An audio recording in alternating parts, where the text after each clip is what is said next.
دوستو، جہاں ہم بڑھتی ہوئی مہنگائی سے تنگ ہیں، وہیں امریکہ کی ایک اسٹیٹ ایسی بھی ہے جہاں لوگوں کو رہنے کے پیسے ملتے ہیں۔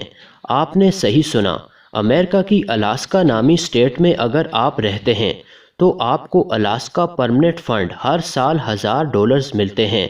دراصل 1976 میں الاسکا میں آئل کے بہت سارے ذخائر ملے تھے، جس سے ان کو بہت پروفٹ ہوا تھا، تو وہاں کی اسٹیٹ گورنمنٹ نے فنڈ دینے کا سوچا اور اب ہر کسی کو مفت میں پیسہ ملتا ہے۔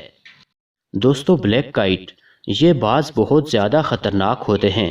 انہیں فائر ایگل بھی کہتے ہیں۔ یہ باز بہت چالاک ہوتے ہیں۔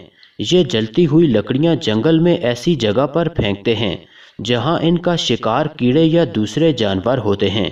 جب اس چھپے ہوئے شکار کے آس پاس آگ لگ جاتی ہے تو وہ شکار باہر آ جاتا ہے، پھر یہ ایگل اس کا شکار آرام سے کر لیتے ہیں۔ ان ایگلز کی وجہ سے کئی بار آسٹریلیا کے جنگلوں میں آگ لگ چکی ہے۔